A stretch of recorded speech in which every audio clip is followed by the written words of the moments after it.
नमस्ते, मैं पुष्पा तिवारी और मेरी शादी घरौला मोहल्ला शहडोल में हुई है। ये मेरा बड़ा बेटा है, 11 साल का है, और ये छोटा बेटा है, 5 साल का है। इससे फिट आता है, ये 8 महीने का था तब से इसको फिट आ रहा है।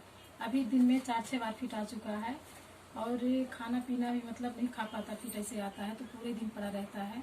बुखार भी आती है इसे फिट के साथ साथ। और मेरे पति मुझे 6 महीने पहले जनवरी में 28 जनवरी 2021 को यहाँ मैके में ला के छोड़ दिए थे।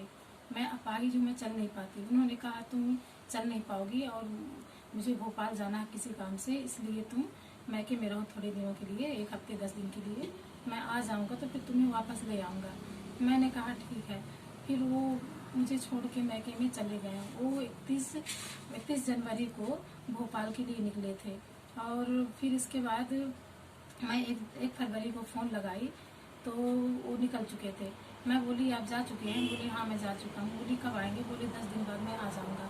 फिर उनका कोई रता पता नहीं चला और 2-3 दिन मैं फ़ोन लगाती रही, कुछ रता पता नहीं चला। फिर मैंने अपने ससुराल वालों से बोला कि उनका कुछ रता पता नहीं चल रहा है, वो कहाँ है, किस हालत में है, आप लोग रिपोर्ट लिखाओ गुमशुदगी का।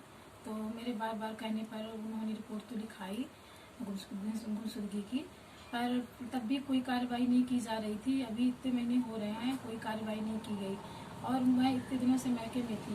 वो अप्रैल में मैं गई थी मैं अपना सामान लेने के लिए। मेरा सामान, कागज़, बच्चों का कपड़ा वगैरह वहीं छूट गया था, तो मैं गई अपने ससुराल की, मुझे सामान अपना लेना है। तो मेरे ससुराल वालों ने ताला नहीं खोला। मेरे पति जो ताला लगा के गए थे उसके ऊपर से उन्होंने एक अपना ताला लगा दिया और मैं उनसे बोलती रही मेरा ताला खोल दीजिए, बस मैं अपना कपड़ा निकाल लूँ और जो सामान है ले लूँ, मैं चली जाऊँगी यहाँ से। पर उन्होंने ताला नहीं खोला। 4 घंटे तक मैं धूप में ऐसे दोनों बच्चों को लिए पड़ी रही, पर उन्हें ज़रा भी तरस नहीं आई और ना उन्होंने गेट खोला, ना एक गिलास बच्चों को पानी दिए। फिर मैं वहाँ से आ गई। उन्होंने कहा कि हम 10 दिन बाद तुमको बुला लेंगे। फिर मैं आ गई। इसके बाद लॉकडाउन चल रहा था। फिर मैं अभी 11 जून को गई यहाँ से और मैं बोली कि ताला खोल दीजिए, मैं अपना सामान निकाल लूँ और चली जाऊँगी यहाँ से। उन्होंने ताला नहीं खोला। मैं बहुत गिड़गिड़ाई, भैया लोग गए थे मेरे साथ में ताला खुलवाने के लिए, तो उन्होंने बहुत ज़्यादा मतलब बातचीत, लड़ाई झगड़ा किया और ताला नहीं खुले। फिर मैं 100 नंबर फ़ोन लगाई। मैं बोली आप लोग आइए मेरी मदद के लिए, मेरा ताला खुलवा दीजिए, मुझे कुछ अपना ज़रूरी सामान लेना है। वो उन्होंने कहा ठीक है हम आ रहे हैं, पर फिर उन्होंने भी कोई मतलब वो नहीं की और ना मतलब आए, ना कोई फ़ोन, कुछ नहीं।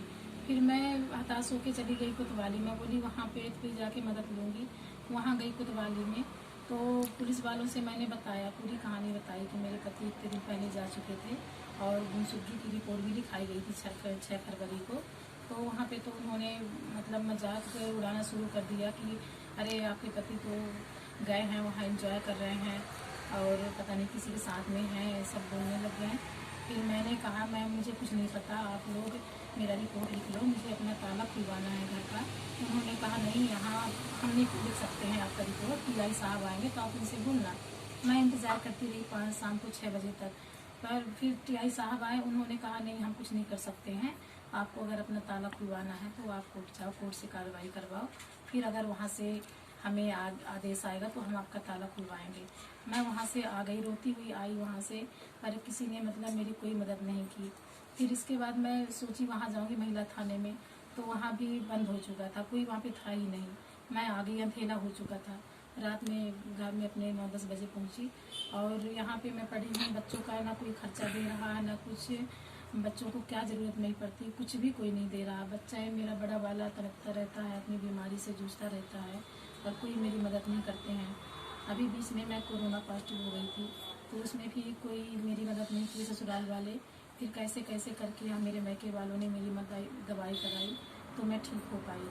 और ना तो मेरे जो मैं पड़ी हुई हूँ आज अपाहिज, मेरे पति की वजह से सब हुआ था, तो ना मेरे ससुराल वाले मेरी कोई दवाई करा रहे हैं, ना कोई दवाई मतलब चला रहे हैं, ना कोई मेरी मदद कर रहे हैं। मैं एक एक चीज़ों के लिए मतलब बच्चे मेरे एक एक चीज़ों के लिए तरस रहे हैं, कोई मेरी मदद करने वाला नहीं है। मेरे यहाँ पे भाई हैं बड़े वाले, वो भी बेरोज़गार हैं। माँ है मेरी, बिल्कुल बूढ़ी है, उनको खुद ही सहारे की ज़रूरत है, पर मैं क्या करूँ, मेरी मदद करने वाला कोई भी नहीं है। और ना तो मेरे पति को कोई ढूंढ रहा है, ना कोई कार्रवाई कर रहे हैं, पुलिस वाले भी चुप बैठे हैं, बोलते हैं पहले पैसा चाहिए, पैसा मिलेगा तो हम कोई कार्रवाई करेंगे। मैं कहाँ पाऊँ, मेरे पास तो खुद ही नहीं है, मेरे बच्चे खुद एक एक रुपये के लिए तरस रहे हैं, एक एक चीज़ों के लिए तरस रहे हैं। मैं कहाँ से पाऊँ और कहाँ से क्या करूँ, कैसे मैं पुलिस वालों को पैसे दूँ और कैसे कार्रवाई करें ये लोग।